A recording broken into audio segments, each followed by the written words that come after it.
से। अबुतला, क्या कुछ जानकारी है? देखिए बिल्कुल शिखा, आपको बता दें तो लगातार हम सुबह से ही पल पल की अपडेट जनता तक पहुंचा रहे हैं और आज की खबर लगातार जो पहली अपडेट है वो जनता तक पहुंचा रही है। न्यूज रूम में हम मौजूद है। देखिए हमारे साथ तमाम सहयोगी है जो सुबह से ही मेहनत कर रहे हैं सुबह से ही जो अपडेट है वो पहुंचा रहे हैं। परमानंद जी से हम जानेंगे। परमानंद जी, लगातार देखिए तीनों सीटों पर सपा आगे चल रही थी, पर अब रामपुर की जो सीट की बात की जाए तो 3000 वोटों से जो बीजेपी के प्रत्याशी हैं वो आगे निकल गए और समाजवादी पार्टी ने इसको लेकर ट्वीट भी किया और आरोप भी लगाया। क्या कहेंगे? अभी ताजा जो अपडेट आया है उसमें एक बार फिर से आसिम रजा आगे हो गए हैं बीजेपी से। वो एक ऐसा क्षण आया था जब भारतीय जनता पार्टी के प्रत्याशी आगे हो गए थे। इस वक्त जो है वो आसिम रजा फिर से आगे हैं। तो हालांकि 1 घंटे पहले जब इस पर बात हुई, जब मीडिया को ये अपडेट देना बंद हुआ तो समाजवादी पार्टी की तरफ से आरोप लगाए जाने लगे कि हो सकता है कुछ ना कुछ गड़बड़ी करने के आसार हों। इसको लेकर समाजवादी पार्टी की तरफ से शिकायत की गई। फिलहाल जो स्थिति इस समय है उसमें आसिम रजा फिर से बीजेपी से आगे हो गए। देखिए शिखा, जो लगातार की जो अपडेट है वो हम आप तक पहुंचा रहे हैं और लगातार अभी कुछ देर पहले से बीजेपी आगे हो गई थी, पर अब सपा के जो प्रत्याशी हैं वो एक बार फिर से आगे हो गए हैं। सुधीर जी हमारे साथ हैं। सुधीर जी, कैसा माहौल देख रहे हैं? माहौल तो बहुत अच्छा है। सपा की तरफ से दोबारा ट्रेंड घूम रहा है। जो सपा के प्रत्याशी हैं वो आगे बढ़ गए हैं। अभी थोड़ी देर पहले बीजेपी के प्रत्याशी आगे निकले थे, लेकिन अब फिर जो नया रुझान आ रहा है उसके हिसाब से सपा प्रत्याशी आसिम रजा आगे चल रहे हैं।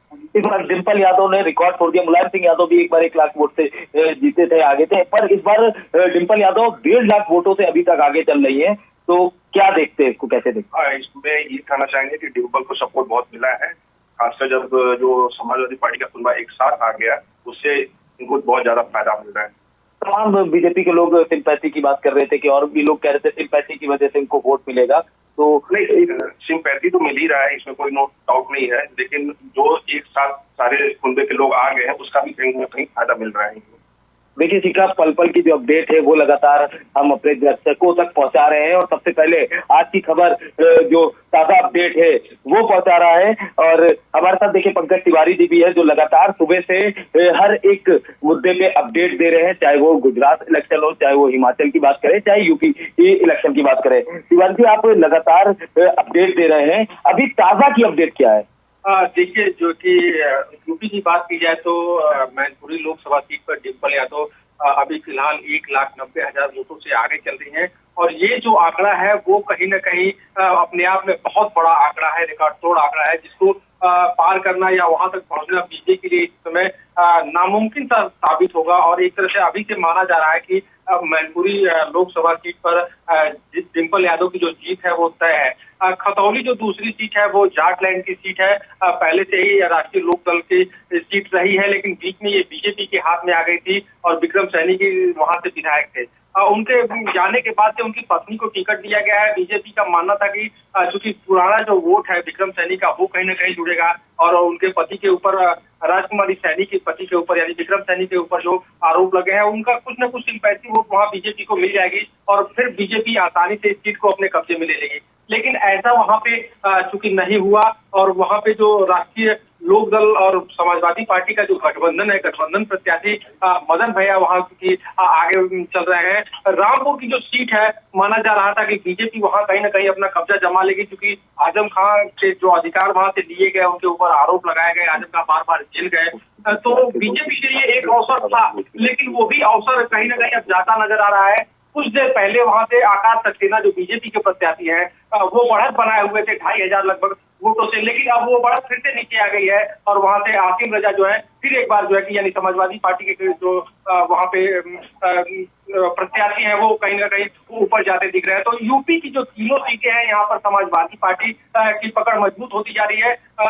जो मैनपुरी जो गढ़ रहा है समाजवादी पार्टी का, वहां से बहुत अच्छा जनाधार इस समय जो है माना जा रहा है कि समाजवादी पार्टी को मिला हुआ है।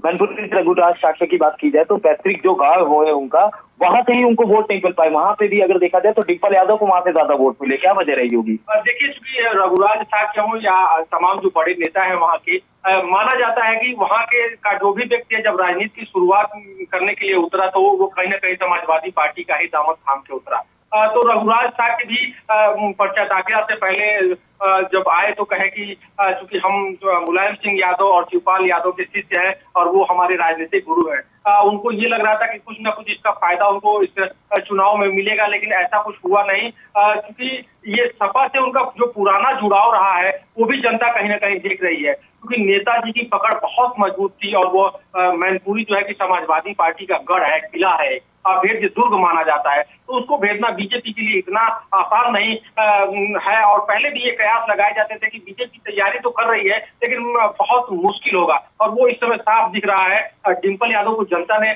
जिस तरह से जनाधार दिया है, वो बता रहा है कि कहीं ना कहीं नेताजी को जो है कि वहाँ की जनता ने एक सच्ची श्रद्धांजलि दी है, और जो समाजवादी पार्टी का एक अपना फिक्स वोट बैंक था, जिसमें कयास लगाए जा रहे थे कि नेताजी के जाने के बाद कहीं ना कहीं बीजेपी खेतमारी कर सकती है, ऐसा कुछ नहीं हुआ। वो फिक्स वोट बैंक अभी भी समाजवादी पार्टी के साथ बना हुआ है। साक्य वोट बैंक कुछ है जिसको लेकर के बीजेपी आश्वस्त थी कि वो हमें मिलेगा, लेकिन साक्य वोट बैंक से भी कुछ वोट निकल के सपा के साथ गए हैं, क्योंकि नेताजी ऐसे व्यक्तित्व के आदमी थे कि हर वर्ग के लोग उनको चाहते थे, वो जनप्रिय नेता थे, तो कहीं ना कहीं सिंपैथी वोट जुड़ा है डिंपल के साथ, और डिंपल को इतना बड़ा मैंडेट जो मिल रहा है वो इसी का नतीजा है। तो देखिए, रागिनी भी हमारे साथ है। रागिनी सुबह से ही अपडेट दे रही है जब तक, और रागिनी बताइए, रागिनी इस चुनाव को कितनी बारीकी से देख रही हैं आप? बिल्कुल, इस चुनाव को जिस तरीके से हम सुबह से लगातार अपडेट देते जा रहे हैं, तो देखा जा रहा है कि उत्तर प्रदेश की जो तीनों सीटें हैं, मैनपुरी, रामपुर, खतौली, उस पे जो है सपा कहीं ना कहीं बढ़त बनाए हुआ है। और बात करें अगर मैनपुरी की, तो मैनपुरी में बीजेपी जो है वो हाथ की तरफ बढ़ती हुई नजर आ रही है। जिस तरीके से डिंपल के जो अभी के आंकड़े सामने आए हैं, तो डिंपल यादव जो है 2 लाख वोटों से आगे चल रही है। तो इस तरीके से देखा जाए तो कहीं ना कहीं सपा जो है बढ़त बनाए हुए है, और अब बीजेपी को मार्च देखनी पड़ेगी। तो देखिए, रागिनी ने भी जो ताजा अपडेट है वो दिया है कि 2 लाख वोटों से डिंपल यादव अभी आगे हैं। जी, ये रुझान सामने आ रहे हैं, सपा को सीधी जीत मिलती नजर आ रही है। लेकिन एक और बड़ा सवाल भी है कि जिस तरह से गुजरात चुनाव है और ये निकाय चुनाव दोनों एक साथ हुआ है, और इसको देखते हुए अगर नेताजी का निधन ना हुआ होता तो क्या परिस्थितियां रहती? क्या इसी तरह से सीधी वोटिंग सपा के खाते में जाती? क्या मतगणना के रुझान यही होते? अगर नेताजी का निधन ना होता और साथ में गुजरात चुनाव ना होता तो क्या परिस्थितियां होती? देखिए, ये सवाल हम परमानंद पांडे जी से लेंगे। परमानंद पांडे जी ये जानना चाहेंगे, देखिए गुजरात चुनाव चल रहा है, हिमाचल चुनाव चल रहा है, और अगर जिस तरह से नेताजी अब नहीं है, अगर वो रहते और इस तरह का अगर चुनाव होता तो क्या परिस्थितियां रहती? नेताजी के रहने से हो सकता है कि जब इस वक्त जैसे आप मैनपुरी में देखिए, तो अखिलेश यादव का जनता के साथ जुड़ाव नेताजी नहीं है, लेकिन नेताजी के नक्शे कदम पर चलकर अखिलेश यादव ने एक बहुत बड़ा रिजल्ट लाकर दिखाया। क्योंकि 2022 विधानसभा के चुनाव को अगर आप देखें तो अखिलेश यादव बहुत बड़ी बड़ी रैलियां करते थे, वो जाट लैंड, यादव लैंड और फिर पूर्वांचल तक बड़ी बड़ी रैलियां की। रैलियों में खूब भीड़ जुटी और इसी को देखकर कहीं ना कहीं सपा का मनोबल भी बढ़ा। लेकिन इस चुनाव में जब मैनपुरी में अखिलेश यादव प्रचार करने उतरे तो वो रैलियों के बजाय जनता के बीच गए, जनता के बीच जाकर बताया, और उन्होंने याद दिलाया कि मुलायम सिंह यादव ने मैनपुरी के लिए क्या किया है। मुलायम सिंह यादव के नाम पर पूरा यादव परिवार वोट मांगने निकला। एक चीज अखिलेश यादव के लिए और सही रहा, क्योंकि जिस मैनपुरी के लोकसभा सीट पर दलित और पिछड़े वोट बैंक ज्यादा है, अगर शाक्य को देखा जाए तो लगभग 1,80,000 के आसपास उनका वोट है, वो वोट भी सपा की तरफ इस बार आते दिखे। अगर आप देखें तो यादव का 4.5 लाख वोट बैंक जो है वो तो हमेशा समाजवादी पार्टी के साथ रहा है। तो कहीं ना कहीं ये जो बनाया था ये मुलायम सिंह यादव का बनाया हुआ था।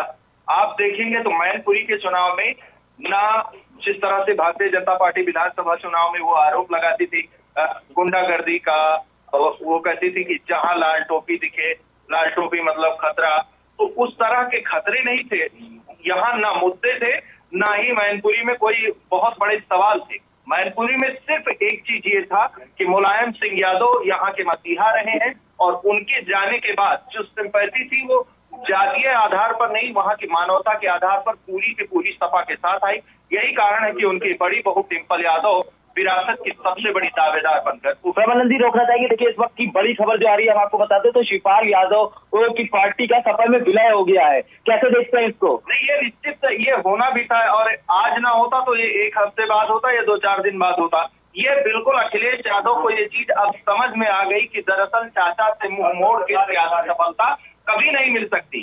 चाचा से दूरी का अब तक अखिलेश यादव ने भी खूब कीमत चुकाया है और शिवपाल यादव ने भी खूब कीमत चुकाया है। शिवपाल यादव कहीं ना कहीं अगर बहू को आशीर्वाद देने का वचन दिए तो उसको निभाए और निभाने के बाद रिजल्ट लाकर दिखाए।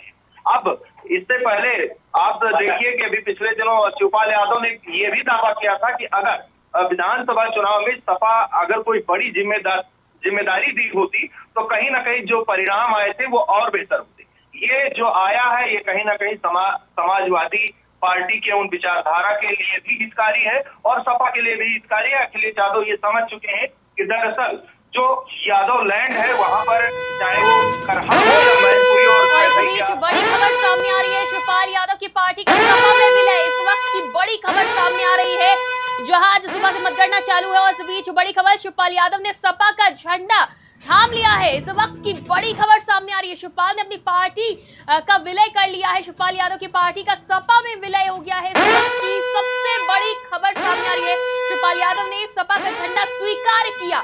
यहाँ सपा और प्रसपा दो पार्टी थी, अब विलय हो गया है। शिवपाल यादव ने सपा का झंडा थाम लिया है, एक बार फिर उनकी घर वापसी हुई है पूरी तरह से। शिवपाल यादव की पार्टी का विलय हो गया है सपा में। इस वक्त की बड़ी खबर सामने आ रही है, शिवपाल यादव की पार्टी का सपा में विलय, जहां सपा और प्रसपा दोनों के कार्यकर्ताओं की ये मांग भी थी कि दोनों पार्टी एक साथ आ जाए और ये बात कही भी गई थी कि राजनीतिक भेदभाव है लेकिन मतभेद नहीं है। और अब ये सामने आ गया है, शिवपाल यादव की पार्टी का सपा में विलय भी हो गया है।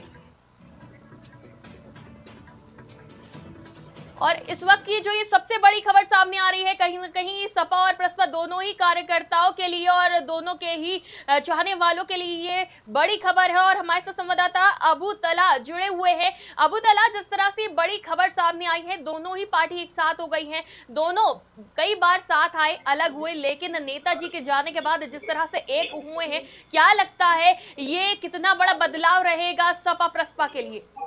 देखिए शिखा, अगर आपको बता दें तो सबसे पहले ये खबर हमने अपने दर्शकों को आज की खबर के माध्यम से दिखाई और सुनाई, क्योंकि देखिए जिस वक्त ये प्रेस कॉन्फ्रेंस हो रही थी सबसे पहले जो अपडेट है वो हमने आप तक पहुंचाया और जनता तक पहुंचाया कि शिवपाल यादव जो सपा में उनकी पार्टी का विलय हो गया। देखिए हमारे साथ राजविष्ट है, राजविष्ट जानेंगे राजविष्ट की कितनी मजबूती मिलेगी अब इससे?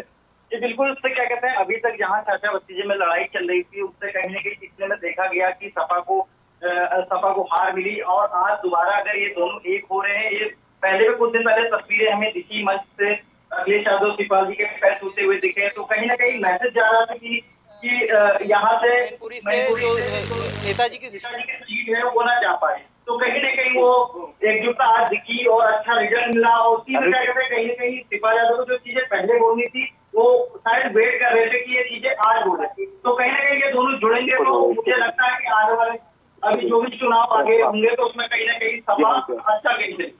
तो देखिए कहीं ना कहीं अब मजबूती मिलेगी आने वाले चुनाव में, जो सपा पार्टी है वो और मजबूती के साथ उतरेगी। सुधीर जी से हम जाते हैं। सुधीर जी, देखिए इस वक्त की जो लेटेस्ट अपडेट है वो ये है कि शिवपाल यादव की पार्टी का सपा पार्टी में विलय हो गया है, तो अब आने वाले चुनाव में और कितनी मजबूती से सपा आगे आएगी? बिल्कुल, इसका बहुत ज्यादा फायदा सपा को मिलेगा आने वाले चुनाव में। जब दोनों लोग एक साथ मिलकर दो वोट बैंक बढ़ गया था और वो एकजुट हो गया है, तो उसका कहीं ना कहीं फायदा जरूर मिलेगा सपा को। देखिए फायदा तो जरूर मिलेगा, तमाम जो सहयोगी है हमारे वो लगातार आपको बता रहे हैं। पंकज तिवारी जी से जानते हैं। पंकज तिवारी जी, ये जानना चाहेंगे, देखिए शिवपाल जी की एक बड़ी भूमिका रही इस चुनाव में और लगातार शिवपाल जी दिखाई दिए, जमीनी स्तर पर भी दिखाई दिए, डिम्पल यादव के साथ दिखाई दिए, और आज जब मतगणना चल रही है, रिजल्ट अभी आया नहीं है, उसी बीच ये बड़ी खबर आई है कि शिवपाल यादव की पार्टी का सपा में विलय हो गया है। ठीक है, तो कैसे आप इसको देखते हैं? और देखिए, चूंकि प्रसपा का विलय सपा में तभी से माना जा रहा है जब पर्चा दाखिला के बाद, नामांकन के बाद अखिलेश और डिम्पल जो है कि चाचा शिवपाल क्या आशीर्वाद देने के लिए गए और उस वक्त जो है कि शिवपाल यादव ने कहा कि सैफई की पूरी जनता, मैनपुरी की पूरी जनता आप लोगों के साथ है। और जो मैनपुरी की जनता है वो बड़ी बहू यानी डिंपल यादव को वोट दे, वही नेताजी के लिए अच्छी श्रद्धांजलि होगी। तो ये राजनीतिक गलियारे में ये कयास लगाए जा रहे थे कि दोनों पार्टियां एक हो गई है, क्योंकि जब पारिवारिक कुनबा ही एक हो गया है तो एक परिवार में दो पार्टी रहने का कोई मतलब नहीं रहता है। और वो आज जो है कि आधिकारिक रूप से शिवपाल यादव के द्वारा घोषित कर दिया गया है कि अब जो है कि प्रसपा का विलय सपा में हो गया है। इससे अब जो पुरानी वाली जो सपा थी वो फिर एक होती नजर आ रही है। और यूपी की बात की जाए तो यूपी की राजनीति में समाजवादी पार्टी का एक अपना अलग रोल होता है। अगर जो किसी पार्टी को टक्कर देने के लिए कोई पार्टी आती है, बड़ी पार्टी कांग्रेस हो या बीजेपी को टक्कर देने के लिए कोई पार्टी है, तो वो समाजवादी पार्टी है।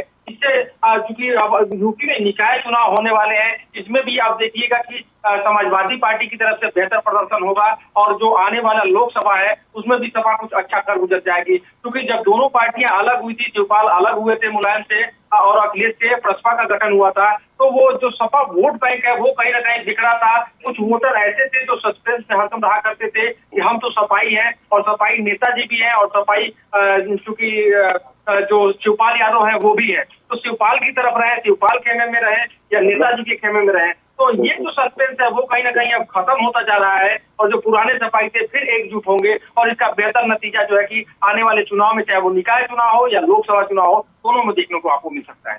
देखिए, एक अहम सवाल हम प्रमानंद पांडे जी से पूछेंगे। प्रमानंद जी, ये विलय जो हुआ ये कब तक टिकेगा? आपको रोकना चाहेंगे क्योंकि हमारे साथ बीजेपी नेता आनंद अवस्थी जुड़ चुके हैं फोन लाइन पे और हमारे साथ आनंद अवस्थी बीजेपी नेता जुड़ चुके फोन लाइन पे, हम उनसे जुड़ेंगे। आनंद जी, आपका बहुत बहुत स्वागत है आज की खबर पे। तो सबसे पहला और बड़ा सवाल, जिस तरह से सपा बढ़त बनाए हुए और इस बीच जो ये बड़ी खबर सामने आई है कि सपा और प्रसपा का विलय हो गया है, वो भी आज के दिन, क्या संदेश देना चाह रहे हैं? क्या 24 को लेके चुनाव ये संदेश है कि चुनाव में बड़ा असर बीजेपी को देखने को मिलेगा आज जिस तरह से उपचुनाव के नतीजे सामने आ रहे हैं? जी नमस्कार। जी आनंद जी नमस्कार, अब तक मेरी आवाज पहुंच रही है? जी जी, जैसा कि आपके द्वारा बताया जा रहा था कि समाजवादी पार्टी और शिवपाल जी की पार्टी का विलय हो रहा है, तो एक ये राजनीतिक षड्यंत्र था, सिर्फ जनता को दिखाने का कार्य हो रहा था। ये कहीं किसी की ना कोई पार्टी थी ना कुछ थी, ये सब एक थे, सिर्फ जनता को गुमराह करने का काम ये सब कर रहे थे। अबू तलत, जिस तरह से ये एकदम से बदलाव देखने को मिला, आज के दिन ही ये घोषणा करनी कि सपा प्रसपा का विलय हो गया है, किस तरह से देखते हैं? क्या संदेश देना चाहती है सपा? देखिए, बिल्कुल लगातार हो रही थी और मतगणना से पहले ही इस तरह की बातें चल रही थी कि कहीं ना कहीं प्रसपा और सपा का आपस में विलय हो जाएगा, जल्द ही विलय होगा। पर ये अंदाजा नहीं था कि जिस दिन मतगणना होगी उसी दिन विलय हो जाएगा। देखिए, हम प्रमानंद पांडे जी से एक बात कर रहे थे, इसी जो विलय हुआ है सपा और प्रसपा का, उसी को लेकर एक सवाल, जिस सवाल पे हम लोग तो सवाल पे एक बार फिर से हम प्रमानंद पांडे जी से बात करेंगे। प्रमानंद पांडे जी, ये बताइए कि प्रसपा और सपा का विलय तो हो गया है, क्या लगता है कितने दिन ये चलेगा? चलने की बात की जाए तो फिर सियासी समीकरण जिस तरह से सपा और प्रसपा का बनता है, इससे पहले आपने देखा विधानसभा चुनाव में, अब अखिलेश यादव को ये समझ में आया है। हालांकि शिवपाल यादव का अकेले अस्तित्व प्रदेश में कितना था ये शिवपाल यादव को पता था। शिवपाल यादव को ये भी पता था कि अकेले रहकर वो कितना क्या कर सकते हैं। किसी पार्टी के साथ वो अलायंस करने नहीं गए क्योंकि उनको पता था कि एक ना एक दिन ये पारिवारिक झगड़ा है, ये सुलझेगा और सुलझने के बाद हम फिर से सपा के साथ आ जाएंगे। अब शिवपाल यादव के बाद अखिलेश यादव को भी 2-3 चुनाव में ये पता चल गया कि दरअसल चाचा शिवपाल का साथ होना बेहद जरूरी है, क्योंकि शिवपाल अगर साथ नहीं रहे तो वो उनका ही वोट बैंक बांटते हैं। शिवपाल यादव का अपना नया या अलग मैंडेट नहीं है, वो सपा का ही वोट बैंक है जिस पर सपा और प्रसपा दोनों अपना अपना दावा पेश कर रही थी। तो कहीं ना कहीं इसका सीधा नुकसान अखिलेश यादव को हो रहा था। अभी पिछले 1 महीने पहले शिवपाल यादव ने ये बात कही थी कि अगर हमको साथ लेकर चले होते अखिलेश यादव, हमको साथ लिए होते और हमको कोई जिम्मेदारी दिए होते तो हो सकता है कि 2022 का परिणाम 125 के बजाय हम 250 तक ले जा सकते थे और हो सकता था कि हम मुख्यमंत्री तक बना देते उनको। तो कहीं ना कहीं अब ये बात अखिलेश यादव को पता चली है कि दरअसल अगर यादव वोट बैंक और वो MY फैक्टर के साथ दलित वोट बैंक पर कब्जा रखना है तो शिवपाल यादव या फिर ये कहें कि एक सीनियर मार्गदर्शक का अपने साथ होना बेहद जरूरी है। तो जब अखिलेश यादव ने काफी देर कर दी, वरना अगर ये पहले करते तो कहीं ना कहीं और मजबूती आती। जी जरूर, अगर शिवपाल यादव को 2022 के विधानसभा चुनाव में साथ लेकर चले होते तो जिस यादव लैंड और जाट लैंड में सपा को नुकसान पहुंची, उसमें शायद शिवपाल यादव उसमें मदद कर पाए होते, और हो सकता है कि जो सपा का अपना वोट बैंक खिसका है बीजेपी की तरफ, वो भी ना खिसका होता, क्योंकि जब आप लगातार चुनाव हारते जाते हैं तो आपका घोर समर्थक भी आपके साथ छोड़ने लगते हैं, क्योंकि उन्हें पता होता है कि 1 हार 2 हार 3 हार। आपने देखा कि मुस्लिम वोट बैंक भी सपा के खाते से खिसका इस बार, तो कहीं ना कहीं वो इनसिक्योरिटी थी बीजेपी को लेकर, और सपा लगातार हारते हुए आपस के उनके झगड़े, आपस के बवाल, वो उसको नुकसान पहुंचा रहे थे। तो अब ये बात अखिलेश को भी पता चली और शिवपाल को भी पता है कि जब तक दोनों एक नहीं होंगे, दोनों की एक विचारधारा, दोनों का एक ही वोट बैंक, और जब तक एक ही वोट बैंक पर दोनों का दावा रहेगा तब तक नुकसान अपना ही होना है। तो देखिए प्रमानंद पांडे जीते थे। देखिए जो लेटेस्ट अपडेट हमारे पास आ रही है वो 2,20,000 वोट से डिम्पल यादव आगे हैं, और कहीं ना कहीं देखिए 3 सीटों पे जो चुनाव हो रहे हैं, खतौली है, रामपुर है और मैनपुरी है, उसमें 2 सीटों में तो देखिए खतौली और मैनपुरी में सपा की अच्छी बढ़त है, पर जो रामपुर वाली सीट है वो कहीं ना कहीं फंसी हुई है। तिवारी जी देखिए लगातार रामपुर की सीट पर सपा आगे थी, पर अभी कुछ देर से देखा जा रहा है तो 3-4 हजार वोट से अब जो बीजेपी के प्रत्याशी हैं आकाश सक्सेना वो आगे हो गए हैं। तो क्या लगता है ये सीट क्या फंसी हुई है अभी? बिल्कुल, देखिए जो रामपुर की सीट है यहाँ पे अभी कांटे की टक्कर चल रही है, माना जाए समाजवादी पार्टी आगे चल रही है तो कभी बीजेपी आगे चल रही है, और यहाँ पे थोड़ी सी राहत भरी खबर मिल सकती है। सपा यहाँ पे थोड़ा सा कमजोर फील कर रही है, क्योंकि रामपुर में आजम खां के घराने से कोई नहीं है, जो प्रत्याशी इस समय है वहाँ के वो पहले जो प्रत्याशी रह चुके हैं लोकसभा में, सपा के अभी प्रत्याशी है, तो कुछ बेहतर अगर जो करना चाहे तो बीजेपी यहाँ कुछ बेहतर नतीजा मिल सकता है, लेकिन मैनपुरी में तो बिल्कुल ही ये नतीजा सामने आने वाला नहीं है। वोटों का जो अंतर है वो लगभग ऊपर जा रहा है, तो वहाँ बीजेपी कोई और सवाल लेना। रामपुर में चूंकि अभी कांटे की टक्कर है, वोट का अंतर बहुत नहीं है, लेकिन अभी कई बूथ और खुलने बाकी है, जहाँ देखने वाली बात होगी कि मैंडेट जो है वो जनादेश जो है वो बीजेपी के फेवर में जा रहा है, समाजवादी पार्टी से जा रही है। खतौली की बात की जाए तो खतौली में समाजवादी पार्टी जो है वो राष्ट्रीय लोकदल का जो गठबंधन है, यानी गठबंधन का प्रत्याशी अभी भी बढ़त बनाए हुए है, तो ये कहीं ना कहीं समाजवादी पार्टी के लिए एक राहत भरी खबर है। बीजेपी के लिए थोड़ी सी राहत की खबर ये आ रही है कि रामपुर सीट जो है वो थोड़ा सा अप डाउन हो रहा है भाजपा और सपा के बीच में, तो वहाँ कुछ अच्छा हो सकता है। अगर जो बूथ खुले और बूथ पे बीजेपी को मैंडेट मिले, अच्छा वोट मिले, तो बीजेपी वहाँ से थोड़ा सा राहत भरी खबर। शिवर जी 3-4 राउंड की मतगणना अभी बची है, ठीक है, तो क्या लगता है ये जो बढ़त है 3-4 ये इसी तरह बढ़त बनी रहेगी या कहीं ना कहीं, क्योंकि जो राउंड की मतगणना बची है वो लोग कह रहे हैं कि वो क्षेत्र जो है वहाँ के जो वोट है वो समाजवादी पार्टी को मिलते हैं, तो अब क्या लगता है क्या होगा? देखिए जो ये बता रहे हैं कि 3-4 अभी राउंड की मतगणना अभी बाकी है, तो जब वोटों का एक बड़ा अंतर होता है तो कहने वाली बात होती है, क्योंकि बहुत ज्यादा अंतर नहीं है, बीजेपी के जो नेता है वो बहुत ज्यादा अंतर से आगे नहीं है, क्योंकि समाजवादी पार्टी का गढ़ रहा है, और वो वोट अगर जो फिक्स जो वोट बैंक है समाजवादी के, अगर जो वो कहीं डिस्टर्ब नहीं हो रहा है तो जाहिर सी बात है कि समाजवादी पार्टी जो है फिर इस चीज पर काबिज होगी। लेकिन अगर बीजेपी वोट बैंक में कहीं ना कहीं तेज मारने में सफल हुई होगी तो आकाश सक्सेना को वहाँ पे मैंडेट जा सकता है। तो देखिए और भी तमाम हमारे साथ सहयोगी जो है जो न्यूज रूम में सुबह से ही जुटे हुए हैं, पल पल की जो अपडेट है वो लोगों तक पहुंचा रहे हैं। अफीफा भी यहाँ पर है, अफीफा भी सुबह से ही अपडेट दे रही है। जिस तरह से सपा और प्रसपा का विलय हो गया है, लेकिन हमेशा से ये देखा गया है, इतिहास गवाह है कि सपा और जो उसके गठबंधन होते हैं उसका आधार कहीं ना कहीं जीत और हार होती है। इतिहास में देखा गया है कि जब जब हार मिली है गठबंधन टूटा है। सपा और प्रसपा का विलय ये एक बड़ा संदेश बीजेपी को भी जा रहा है कि सपा मजबूत हो रही है, परिवार को एक करके चल रही है, नेताजी के बाद बड़ा बदलाव आया है, हम एकजुट होकर लड़ेंगे। लेकिन जिस तरह से जीत मिल रही है, आज जो रुझान सामने आ रहे हैं, बड़ा ऐलान करना, लेकिन ये विलय कब तक रहेगा? क्या ये जीत की वजह से ही विलय हुआ है? नेताजी जो शिवपाल यादव है उनका महत्व को समझने के बाद विलय हुआ है, या फिर भविष्य में कभी ये टूट सकता है, फिर से सपा प्रसपा अलग हो सकती है? एक बड़ा सवाल है ये।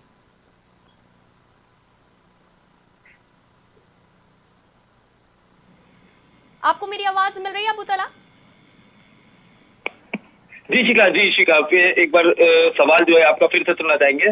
जी, तो ये देखा गया है कि जो आधार होता है सपा गठबंधन का, वो हार जीत पर निर्भर करता है। अगर हार हो जाती है तो गठबंधन खत्म हो जाता है। उसी तरह जिस तरह से आज विलय हुआ है सपा और प्रसपा का, क्या ये निरंतर चलता रहेगा या भविष्य में इसके टूटने की, फिर से सपा और प्रसपा अलग होने की संभावनाएं हैं? इस पर भी जानकारी चाहेंगे, क्या मानते हैं? देखिए, इस पर अभी हमने जानकारी ब्रह्मानंद पांडे जी से ली थी और एक बार फिर से हम ये बात करना चाहेंगे उनसे कि देखिए सबसे बड़ा सवाल तो यही है, देखिए विलय तो हो गया है, कब तक ये विलय चलेगा? और अहम बात यह है कि आज ही के दिन विलय रिजल्ट आने के बाद भी ये सब चीजें हो सकती थी, पर आज ही सपा और प्रसपा में विलय हो गया। अब ये कितनी आगे तक जाएगा और क्या लगता है कि आगे भी चीजें इस तरह से रहेंगी या खराब हो सकती है? फिलहाल 2024 तक की अगर बात करें तो 2024 तक तो शिवपाल और अखिलेश का एक साथ रहना तय माना जा रहा है। वो इसलिए क्योंकि शिवपाल यादव को ये पता है कि उनके पास खोने के लिए किसी चुनाव में कुछ नहीं होता, कुछ आ जाए हासिल हो जाए तो वो उनकी सफलता होगी। अखिलेश यादव के पास बहुत कुछ खोने के लिए है और उन्होंने 2 से 3 चुनाव में लगातार वो चीजें गंवाई हैं। वो गंवाते गंवाते इस स्थिति पर पहुंच चुके हैं कि जब विधानसभा के सदन में बैठकर ओम प्रकाश राजभर ये कहते हैं कि तुम्हारे इधर जो संख्या बल दिख रही है उसमें हमारा सहयोग है, तो कहीं ना कहीं मुलायम सिंह यादव जो उत्तर प्रदेश में सियासत की बहुत बड़ी विरासत बनाकर गए हैं वो टूटती हुई नजर आती है। तब अखिलेश यादव को चिंता होती है शिवपाल यादव की, अखिलेश यादव को चिंता होती है एक बड़े गंभीर गार्जियन की। शिवपाल यादव लगातार देखिए समाजवादी पार्टी से अलग होने के बाद भले ही अपनी पार्टी बनाई, लेकिन कभी भी उन्होंने समाजवादी की अहित की बात नहीं की। उन्होंने भले वोट बैंक बांटा, वही यादव वोट बैंक उन्होंने बांटा, लेकिन वोट बांटने के साथ ही हमेशा ये कहते रहे कि अखिलेश के लिए मौका है, अगर बातें सही रही तो अखिलेश के साथ आने में मुझे कोई गुरेज नहीं। यानी अलग होने के बाद भी शिवपाल यादव लगातार समाजवादी पार्टी की बातें करते रहे। अब ये बात अखिलेश यादव को भी समझ में आती है कि दरअसल शिवपाल यादव के बिना साथ के 2-3 चुनाव का जो परिणाम हुआ वो परिणाम अखिलेश यादव के सामने था और अखिलेश शिवपाल यादव के आते ही जो परिणाम आया है वो चाहे एक चीज आप देख लीजिए कि बीजेपी की जो मंशा यही थी ना कि शिवपाल यादव का कहीं ना कहीं भीतर खाने से समर्थन मिलेगा। रघुराज सिंह साहब उनके अपने उनके शिष्य हैं और उनको प्रत्याशी बनाया, यानी बीजेपी की मंशा यही था कि जो शाक्य और पिछड़ा वोट बैंक है वो हमारे पाले में है, उसके पीछे से शिवपाल यादव की भीतर खाने सपोर्ट मिलेगा और मैनपुरी हम जीत लेंगे। ये बात अखिलेश यादव को समझ में आई, इसलिए मंच पर जब पैर छूते दिखे तो उसके कई सियासी मायने थे, क्योंकि इससे पहले उन्होंने आप देखते होंगे कि अलग अलग प्रेस कॉन्फ्रेंस में अखिलेश यादव ये कहते रहते थे कि शिवपाल यादव चाचा की अपनी पार्टी है, वो जो चाहे वो फैसला ले सकते हैं, तो वो दूरी अखिलेश यादव की तरफ से लगातार मेंटेन रहती थी, लेकिन शिवपाल यादव हमेशा उनके हित की बात करते थे। अब ये दोनों लोगों को पता है कि जब तक एक साथ नहीं होंगे, जब तक मिलकर जोर नहीं लगाएंगे, तब तक ये परिणाम नहीं आने वाला। क्योंकि आप अगर मैनपुरी के क्षेत्र में देखिए तो उस वोट बैंक को भी शिवपाल यादव अपनी तरफ लाने में कामयाब हुए हैं, जो कभी दरअसल सपा का था ही नहीं, जिस पर अपना दावा बीएसपी ठोकती थी, जिस पर बीजेपी अपना दावा ठोकती थी, लेकिन इस बार वो वोट बैंक भी सीधे तौर पर सपा के खाते में आते दिखे हैं। तो कहीं ना कहीं ये लंबा चलने वाला है और जब तक कि सियासी डिमांड कुछ ज्यादा ना बढ़े, जैसे आप उसके आगे 2024 का विधानसभा चुनाव है, उसमें क्या राजनीतिक माहौल बनते हैं उस हिसाब से देखना दिलचस्प। एक सवाल और लेते हैं, बीजेपी का ये तीनों सीटों पे जिस तरह से अभी तक का जो रिजल्ट है उसको देखकर कितना बड़ा झटका है ये उसके लिए? बीजेपी के लिए झटका नहीं है, क्योंकि ये तीनों सीटें देखी जाए तो एक हिसाब से झटका सिर्फ हम भूपेंद्र चौधरी को कह सकते हैं, क्योंकि वो जाटलैंड जहां से वो खुद आते हैं, उनका अपना क्षेत्र है, प्रदेश अध्यक्ष है बीजेपी के, पहला चुनाव और कड़ी परीक्षा थी जिसमें वो फेल रहे। ये भूपेंद्र चौधरी के लिए पर्सनल झटका हो सकता है। बाकी ये जो तीनों सीटें थी इस पर सपा का बहुत इच्छत राज है। रामपुर की बात करें तो रामपुर में लोकसभा चुनाव जो उपचुनाव जो हारी थी सपा, उसके पीछे का कुछ और कारण था, लेकिन यहाँ जो थी वहां चाहे वो रामपुर हो, चाहे वो मैनपुरी हो, चाहे खतौली, तीनों में सपा का मजबूत दावा था। अगर सपा यहाँ हारती तो सपा को झटका होता, क्योंकि बीजेपी तो वहां लड़ाई में थी ही नहीं तीनों जगह पर।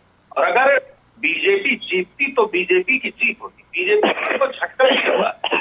अगर सपा की हार होती तो ये बहुत बड़ा झटका सपा के लिए होता, क्योंकि बीजेपी के पास खोने के लिए तीनों जगह पर कुछ नहीं। और इन तीनों सीटों पर सपा की पूरी साख लगी थी, जयंत चौधरी की साख लगी थी खतौली में। तो ये चीजें अगर झटके की बात करें तो झटका उन्हें लगता, बीजेपी को झटका नहीं, क्योंकि बीजेपी तो वहां पे लड़ाई लड़ने गई थी। अब देखना है कि ये माहौल क्या बनता है, अब आगे के लिए बीजेपी की क्या सोच होती है, प्रदेश अध्यक्ष को लेकर क्या किया जाता है, क्योंकि ये पहला मौका था जब केंद्रीय नेतृत्व उपचुनाव से दूर था। केंद्रीय नेतृत्व गुजरात और हिमाचल के चुनाव में व्यस्त था। मतगणना से पहले की बात की जाए, जब प्रचार हो रहे थे, प्रचार के टाइम पे चाहे वो केशव प्रसाद मौर्य उत्तर प्रदेश के डिप्टी सीएम और चाहे दूसरे डिप्टी सीएम ब्रिजेश पाठक हो, वो भी गए थे चुनाव प्रचार के लिए। डिप्टी सीएम वहां पहुंचे थे ब्रिजेश पाठक, और लगातार जो दोनों डिप्टी सीएम है वो कहते हुए ये नजर आए कि इस बार सपा का पूरी तरह से सफाया होगा, चाहे वो मैनपुरी सीट हो, चाहे वो रामपुर हो, चाहे वो खतौली हो। पर जिस तरह से जो आंकड़े अब आए हैं, तो अभी तक देखिए बीजेपी पार्टी की तरफ से कोई इस तरह का बयान नहीं आता। अब क्या आपको क्या लग रहा है किस तरह के बयान आएंगे? ये देखिए, राजनीतिक बयान होते हैं, ये हर मंच से हर नेता देता है, तो इसमें कोई बहुत बड़ी बात नहीं है। सफाया करने के वो चुनौतियां चुनाव से पहले पेश की जाती हैं। जब चुनाव का ऐलान होता है तो बहुत बड़े बड़े बयान दिए जाते हैं, तो इन बयानों में कोई नहीं है।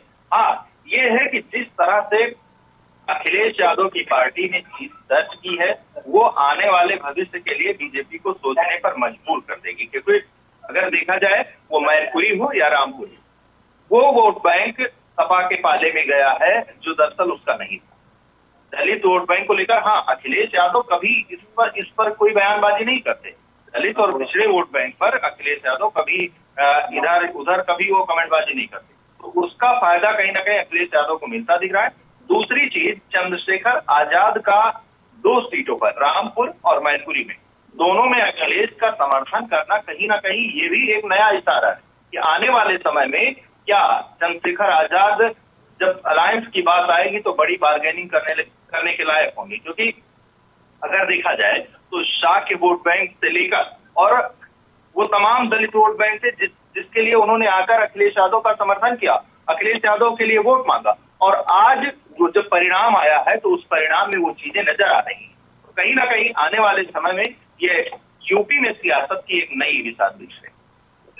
तो देखिए, ये प्रमानंद पांडे जी थे जिन्होंने बड़ी बात एक बताई। और देखिए, तिवारी जी से हम पूछेंगे। तिवारी जी, देखिए, एक डिंपल यादव ने एक रिकॉर्ड तोड़ा है मुलायम सिंह यादव को खुद का, क्योंकि एक बड़ी जीत है डिंपल यादव की, 2 लाख से ज्यादा वोट से वो आगे हैं। तो क्या लगता है किसकी भूमिका अहम रही होगी इसमें? देखिए, क्योंकि डिंपल यादव ने कहा से ये रिकॉर्ड अभी करना चाहिए देखना। फिलहाल जो आंकड़ा है, जो अंतर है, वो 2 लाख से ज्यादा का है, अपने आप में बहुत बड़ा है। और इसमें जो है कि उस गढ़ में जो प्रयास लगाए जाते थे कि समाजवादी सदस्य यादव के बाद से जो है कि वो बिखर जाएगा, कहीं ना कहीं बीजेपी उस पर जरूर सफल होगी कमल खिलाने में। तो ये प्रयास कहीं ना कहीं वो गलत साबित हो रहा है और बहुत बड़ा जनादेश समाजवादी पार्टी को वहां से मिल रहा है। इसमें कहीं ना कहीं भूमिका परिवार की एकता की भी है। साथ ही साथ देखिए, बीजेपी जहां तक है, बीजेपी की सीट को कभी रही नहीं है और 2006 से ही तो सपा के कब्जे में सीट रही है। तो यानी बीजेपी मैनपुरी में बीजेपी के पास खोने के लिए कुछ नहीं था। तो पंकज तिवारी जी ने बताई कि 2,32,000 वोट से आगे चल रही है डिंपल यादव। हमारे साथ देखिए अफीफा भी है। अफीफा लगातार सुबह से ही अपडेट दे रही है इस चुनाव को लेकर। अफीफा, क्या माहौल लग रहा है और क्या लग रहा है? देखो, क्योंकि जिस तरह से डिंपल यादव 2,32,000 वोट से अभी आगे हैं, 2-3 राउंड की मतगणना बची है, ये कितनी और बढ़त आगे बना सकती है डिंपल यादव? डिंपल यादव अच्छा खासा जीत सकती है, क्योंकि उन्होंने जिस तरह से अपनी बढ़त चुनाव में बनाई है, उन्होंने साबित किया है कि वो बेहतरीन एक राजनीतिक शख्सियत है। और समाजवादी पार्टी जिस चीज के लिए जानी जाती है, जो सियासत जो लेगेसी छोड़ गए वो मुलायम सिंह यादव, वो उसे उसी तरह आगे बढ़ा रही है और एक बहुत अच्छा काम वो करने वाली है समाज के लिए। समाज उन्हें बहुत पसंद करता है, तभी वो इतना आगे उठकर आई है। अफीफा एक चीज और पूछेंगे कि ये जो चुनाव है इसमें सिर्फ जो मुख्य पार्टियां दिखाई दे रही है ये सपा और बीजेपी, लेकिन कांग्रेस, आम आदमी पार्टी, बीएसपी तो गायब नजर आ रही है।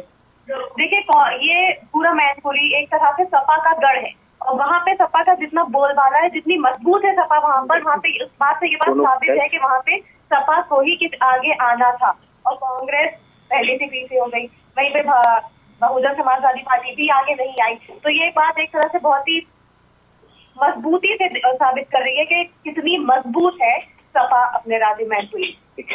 तो देखिए शिखा, तमाम सहयोगी हमारे साथ थे जिन्होंने अपडेट दी और जो सुबह से ही लगातार हमारे दर्शकों को अपडेट दे रहे हैं और पल पल की जो अपडेट है वो सबसे पहले हम आज की खबर पे पहुंचा रहे हैं। जी शिखा।